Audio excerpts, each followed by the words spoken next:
नमस्कार दोस्तों, मैं हूं नितिन शर्मा और आप सभी का हमारे YouTube channel DVPS college official पर बहुत बहुत स्वागत है। दोस्तों, हम आज जो बात करने वाले हैं, जो हमारी वीडियो है वो होगी जो BA सेमेस्टर है, BA का फर्स्ट सेमेस्टर है, उस पर हम वीडियो बनाने वाले हैं। उसका सिलेबस जानेंगे। सबसे पहले हम जानेंगे कि जो हमारा पेपर का नाम है वो क्या है, उसके बाद जो पेपर कोड है वो क्या होता है, ठीक है। उसके बाद जानेंगे कि जो इंटरनल और एक्सटर्नल मार्क्स होते हैं वो कितने कितने में पेपर जो है वो डिवाइड किया जाता है, ठीक है। हम देखते हैं कि जो हमारा सिलेबस है वो पूरी 8 यूनिट में डिवाइड है, ठीक है। उसको पार्ट ए और पार्ट बी में करके दिया हुआ है, ठीक है। ये पार्ट ए है।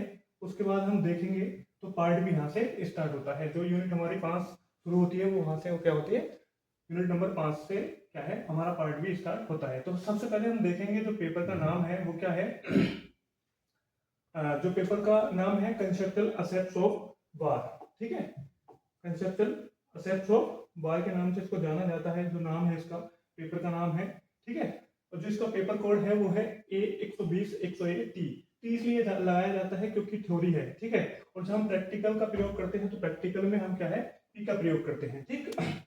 उसके बाद हम बात करते हैं जो हमारे मार्क्स हैं, इंटरनल और एक्सटर्नल के मार्क्स जो है, जो कॉलेज कंडक्ट कराता है वो 25 मार्क्स का होता है, जिसको कॉलेज लेता है, इसको हम इंटरनल परीक्षा कहते हैं, ठीक है। उसके बाद है जो यूनिवर्सिटी कराती है वो 75 मार्क्स की कराती है, ठीक है।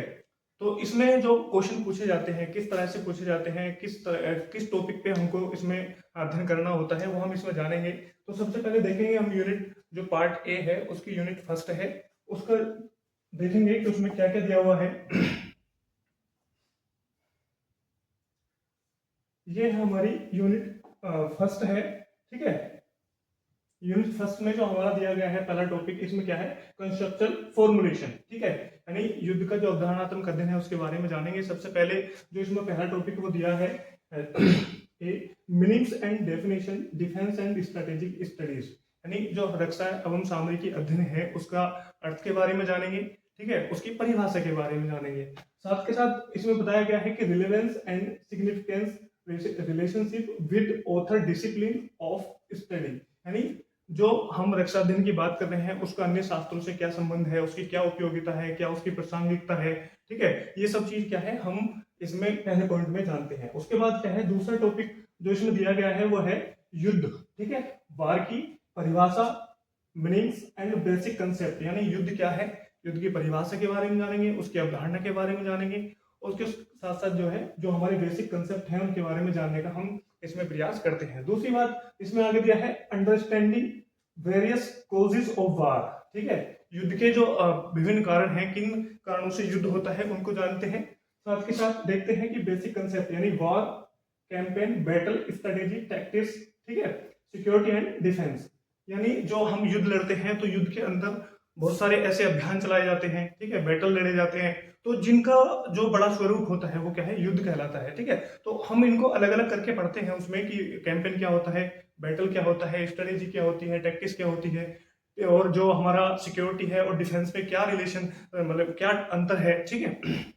तो ये सब चीज क्या है हम इसको जानने का इसमें प्रयास करते हैं। जो इसमें तीसरा टॉपिक दिया गया, जो तीसरा टॉपिक है ये ancient India war and defence strategy, ये आपके सिलेबस में नहीं है, सीसीएस ने इसको क्लोज कर दिया है, ठीक है, ये इसमें ऐड नहीं किया गया है। उसके बाद आता है हमारा जो सेकंड यूनिट है, ठीक है। सेकंड यूनिट में पूछा गया है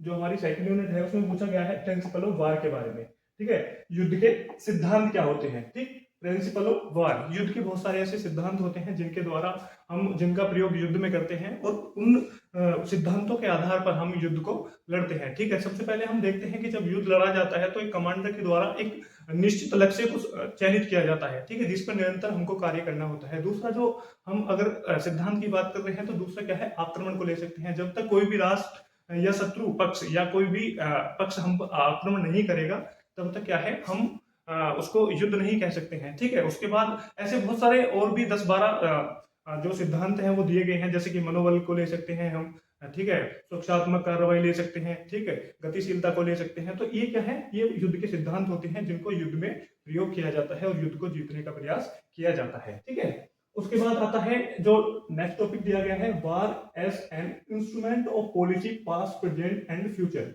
यानी युद्ध राजनीति को क्रियान्वित करने का एक अंतिम साधन है। ठीक है, ये क्लासमेट्स के द्वारा कोटेशन दी गई है और इसको हम देखते हैं कि पास्ट एंड प्रेजेंट और फ्यूचर में ये जो कोटेशन है किस प्रकार रिलेवेंस होती है। ठीक है, इसकी क्या प्रासंगिकता है। ठीक, उसके बाद आते हैं यूनिट नंबर 3 पर। ठीक है, टॉपिक 5 इस पर लिया हुआ है मॉडर्न वारफेयर यानी आधुनिक युद्ध क्रम। उसके कंसेप्ट को जानेंगे, डेफिनेशन को जानेंगे। उसके बाद क्या है, फीचर्स ऑफ मॉडर्न वारफेयर यानी जो आधुनिक युद्ध कला है उसकी जो विशेषताएं हैं वो क्या होती हैं, उनको हम क्या है यूनिट नंबर 3 में जानते हैं। ठीक है, नेक्स्ट जो यूनिट आती है उसमें आता है हमारा गोरिल्ला वारफेयर। ठीक है, ये है हमारा गोरिल्ला वारफेयर। ठीक है, इसमें हम ओरिजिन एंड कंसेप्ट यानी जो गोरिल्ला वारफेयर है उसके बारे में जानते हैं कि किस प्रकार लड़ा जाता है, उनके ऐसे कौन कौन से तत्व होते हैं जिनके आधार पर हम गोरिल्ला कार्रवाई कर सकते हैं। ठीक, उसके साथ साथ जानते हैं कि principle, techniques and characteristics guerrilla warfare यानी युद्ध की जो हमारे सिद्धांत है गोरिल्ला वारफेयर के क्या क्या सिद्धांत है, क्या क्या विशेषताएं हैं और किन टेक्निकों के द्वारा उसको लड़ा जाता है। ठीक है, ये हम पढ़ते हैं इसमें, हमारी जो यूनिट नंबर 4 है उसमें पढ़ते हैं। उसके बाद दिया गया है जो तीसरा टॉपिक है इसमें काउंटर गोरिल्लास। ठीक है, यानी जो काउंटर गोरिल्ला कार्रवाई को काउंटर करने के लिए हमको किस प्रकार की स्ट्रेटेजी को अपनाना है, किस प्रकार के टैक्टिक्स को अपनाना है, तो ये सब क्या है हम पढ़ते हैं हमारी यूनिट नंबर 4 में। ठीक है, अब पार्ट शुरू होता है बी।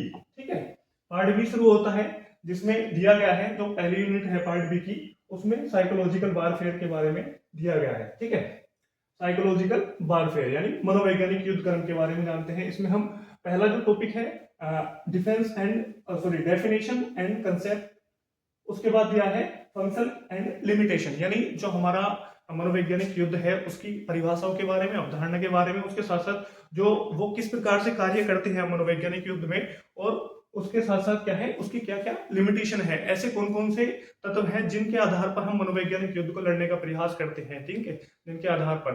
ठीक है, उसके बाद आता है हमारा जो यूनिट नंबर है वो आती है 6, उसमें दिया गया है इकोनॉमिक वारफेयर यानी आर्थिक युद्ध क्रम। आर्थिक युद्ध क्रम में हम देखते हैं जो पहला टॉपिक है उसमें दिया गया है concept and definition, basic dimension and effect of war on national economy. ठीक है, तो ये तीनों टॉपिक है जिसमें हम आर्थिक युद्ध क्रम की जो परिभाषा है उसके बारे में जानेंगे, उसकी अवधारणा के बारे में जानेंगे, यानी उसका जो बेसिक है उसको समझने का प्रयास करेंगे। उसके बाद दिया गया है बेसिक डायमेंशन।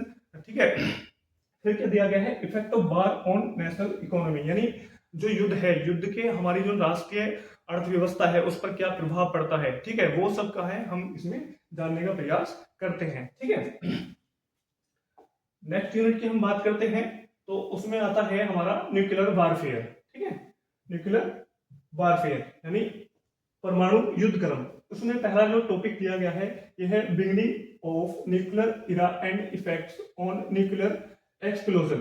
ठीक है, यानी जो न्यूक्लियर एज है वो कब से स्टार्ट होती है, न्यूक्लियर युग जो है कब से प्रारंभ होता है, और उसके बाद जो है जो न्यूक्लियर अटैक किया जाता है उसके क्या क्या इफेक्ट होते हैं। ठीक है, वो सब क्या है हम जो यूनिट नंबर 7 है उसमें जानने का प्रयास करेंगे।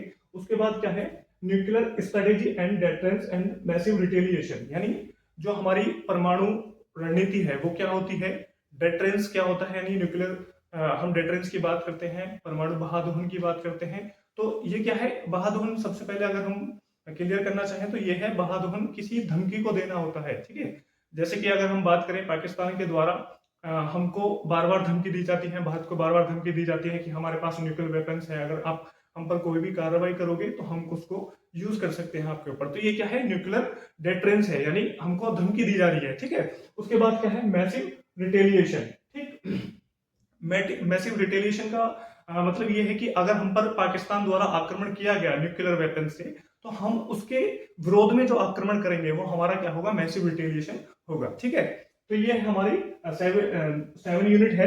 ठीक है, उसके बाद दिया गया है यूनिट नंबर 8।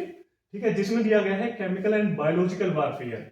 ठीक है, यानी रासायनिक और जीवाणु युद्ध क्रम के बारे में हम इसमें जानने का प्रयास करते हैं कि रासायनिक युद्ध क्या होता है। ठीक है, और बायोलॉजिकल जो युद्ध है वो क्या होता है।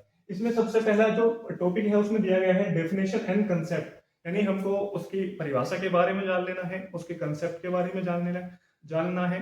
उसके बाद जानना है कि जो उसका बेसिक्स है उसके बारे में जानेंगे। फिर साथ के साथ कि किन एजेंटों या किन तत्वों के आधार पर उनको लड़ा जाता है, ऐसे कौन कौन से तत्व होते हैं, ठीक है। तो इसमें दिया गया है V point agents, their effect and military use, ठीक है, कि ऐसे कौन कौन से एजेंट्स होते हैं। अगर हम रासायनिक युद्ध की बात करते हैं तो क्लोरीन गैस उसमें प्रयोग की जाती है, मस्टर्ड गैस उसमें प्रयोग की जाती है, ठीक है, फास्जिन गैस है उसको प्रयोग में लाया जाता है, ठीक है। तो ये क्या है, हमारे केमिकल वारफेयर के जो है तत्व कहे जाते हैं जिनके आधार पर हम इसको लड़ सकते हैं, ठीक है। उसके बाद आता है हमारा बायोलॉजिकल वारफेयर। तो हम इसमें क्या है, जो वायरस का प्रयोग करते हैं, ठीक है। और ये जो हमारा मिलिट्री यूज है उसमें जो इन केमिकल और जो वायरस है उनको हम कैसे मिलिट्री यूज में प्रयोग कर सकते हैं, तो ये सब क्या है हम इसमें जानते हैं। और ये हमारा क्या है, सिलेबस यहाँ पे खत्म होता है, ठीक है। तो दोस्तों मैं आशा करता हूँ कि मेरा जो सिलेबस है जो मैंने समझाया है आपको समझ में आया होगा। वीडियो अच्छी लगे वीडियो को शेयर करें, लाइक करें, चैनल को सब्सक्राइब करना ना भूलें। धन्यवाद।